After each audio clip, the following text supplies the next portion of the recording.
ပဲမင်္ဂလာပါခုကျွန်တော်တို့ဆက်လက်ပြီးတော့လေ့လာမယ်အဲ့တော့ကျွန်တော်ကเนาะဒီ folder တွေကိုဝင်လိုက်မယ်ပြီးတော့ main database တွေကိုသွားမယ်เนาะ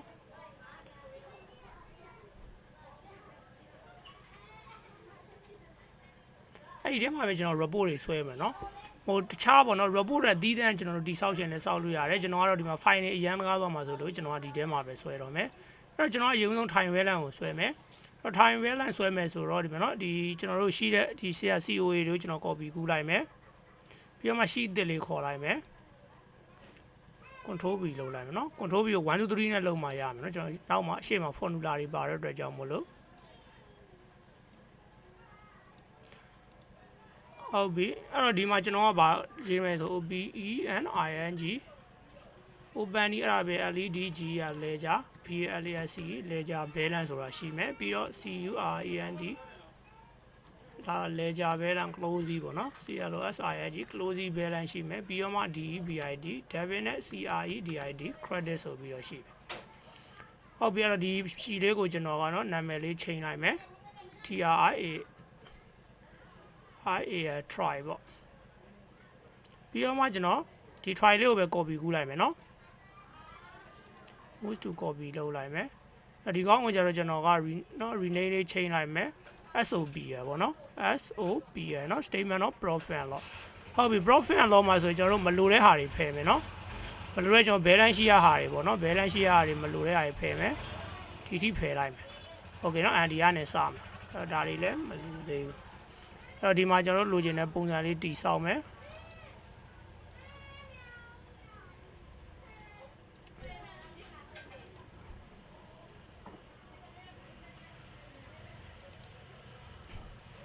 โอเคအခုလိုပုံစံလေးလုပ်လိုက်မယ်နော်ဟိုဒီမှာเนาะကျွန်တော်စာရေးဖို့ကြံသွားတယ်เนาะโอเคဒါဒီတိုင်းထားလိုက်မယ်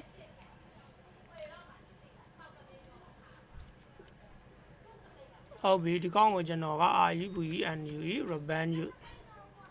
ဒီကောင်က CO cost of goods ဆိုပေါ့နော်ဟုတ်ပြီ cost of goods ဆိုဒီကောင်က other incomeဒီကောင်က expand နော် expand ဆိုပြီးလုပ်လိုက်မယ်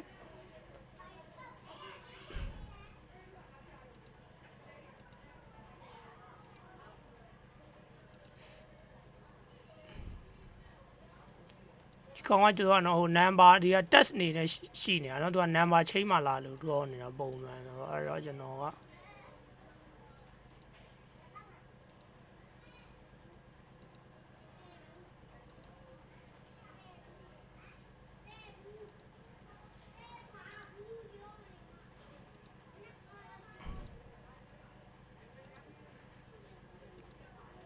numbers to at convert to number โอเคเนาะ convert to number ဆိုတာလေးကျွန်တော်နှိပ်လိုက်เนาะ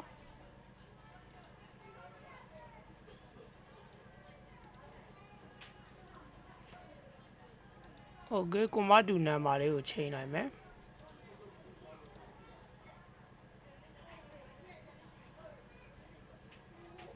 သူကစာသားအနေနဲ့ရှိနေတော့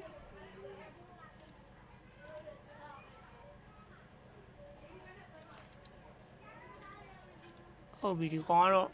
မလို့ဒီကောင်ဒီတိုင်းလေးထားမယ်ဟုတ်ကျွန်တော် grid line တွေဖယ်လိုက်မယ်เนาะ grid ကနေမှကျွန်တော်က grid line တွေကိုဖယ်မယ်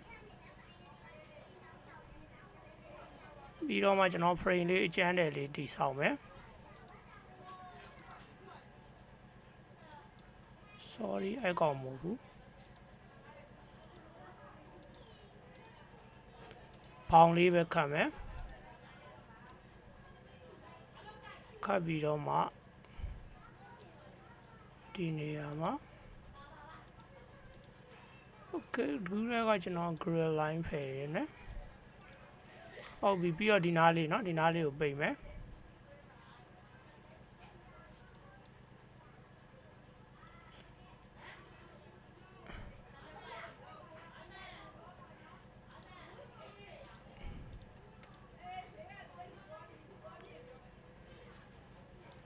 အဲ့ကိုကျွန်တော်က line လေးပေးလိုက်မယ်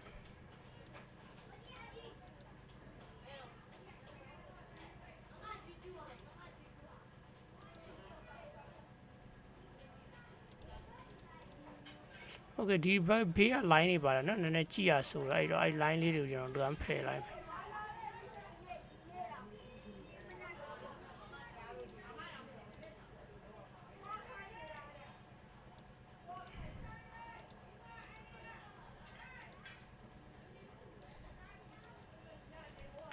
ဟုတ်ပြီအဲ့တော့ပြန်မှာ cost of goods ဆိုလာမယ်ဒီနားမှာကျွန်တော်ပါလာမယ်ဆိုတော့ god profit လာမယ်နော်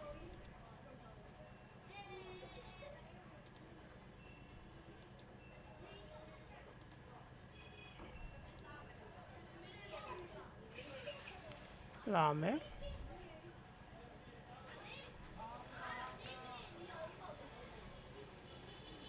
သူကြတော့နှစ် line ပိတ်လိုက်မယ်သူကြတော့အောက်ကနေအကုန်ပိတ်လိုက်တော့မယ်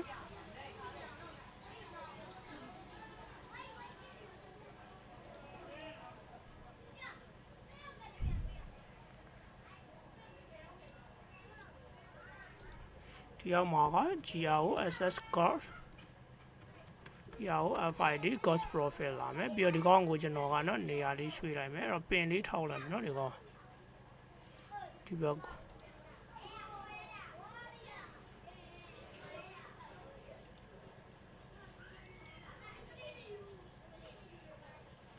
ုတ်ပြီကျွန်တော် frame ချမ်းလေးရပြီဟုတ်ပြီဒီကောင်လေးကိုဒီတိုင်းထားမယ်အဲ့တော့ဒီ trial ကိုပဲเนาะ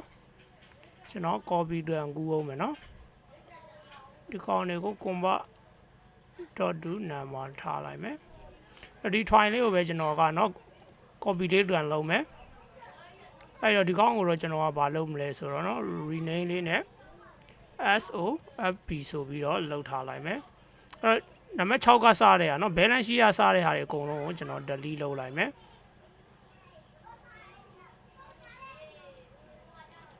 ဟုတ်ပြီ delete လုပ်လိုက်ပြီအဲ့တော့ဒီကောင်နေလည်းမလို့ဘူးအဲ့ကျွန်တော် access တွေပါစပြီးခွဲမယ်เนาะ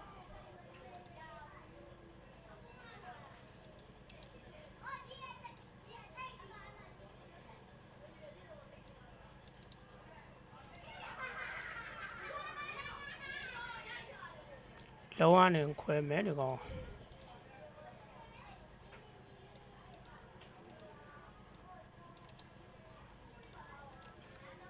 ုတ်ပြီ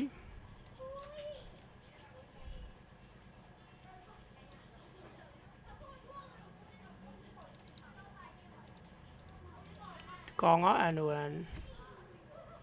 CURENT non current ASSED ရဲ့ non current asset current asset CURENT current ASSED ရဲ့ current asset ဒီမှာပါလာမယ်ဆိုတော့ total asset လာမယ်เนาะ TOT ရဲ့ total ASSED ရဲ့ total asset ကောင်းလည်း grid line လေးဖယ်လိုက်မယ်ဟိုဒါ frame အကျန်းတယ်လေးပေါ့เนาะကျွန်တော်တို့ဒီဆောင်း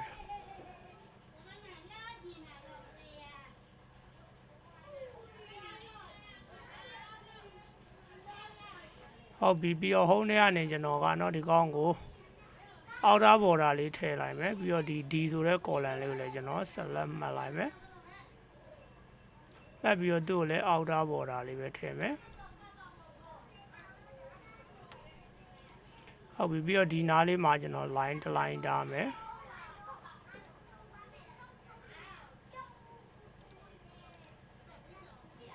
ပြီးရင်ဒီမှာတစ် line ထားမယ်သူကじゃနှစ် line ထားလိုက်မယ်เนาะဒီဘက်ထိဒီဘက်အကွက်ထိထားလိုက်မယ်ဒီမှာဆိုရင်ကျွန်တော် total asset ရမယ်အဲ့တော့အဲ့နေရာလေးမှာကျွန်တော်ကเนาะနှစ် line ထားမယ်เนาะ line နှစ် line လေးနဲ့ထည့်လိုက်မယ်ဟုတ်ပြီဒီနေရာမှာတစ် line ထားမယ်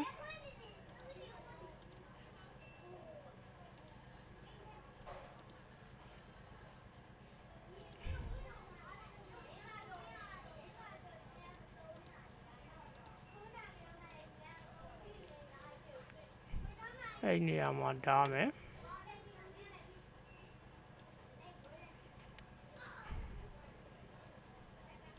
ဒီနေရာမှာ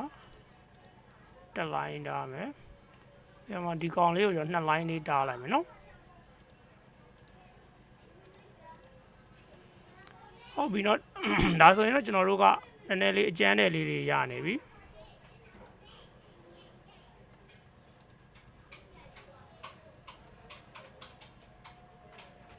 ဒီကောင်က equal DL liability နော်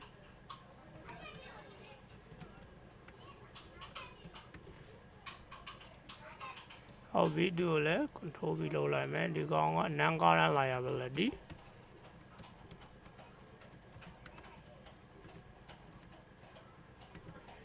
non current liability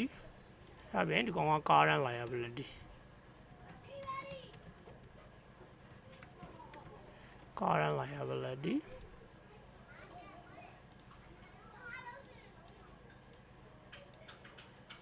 ဟုတ်ပြီအဲ့တော့ကျွန်တော် frame ချမ်းလေးရပြီနော်အဲ့တော့ကျွန်တော်တို့နောက်သင်ခန်းစာမှာထပ်ပြီးတော့ကျွန်တော်တို့ဒီ report တွေစပြီးတော့ကျွန်တော် formula တွေချိန်မယ်အဲ့မှာတွေ့ပါမယ်အားလုံးကိုကျေးဇူးတင်ပါတယ်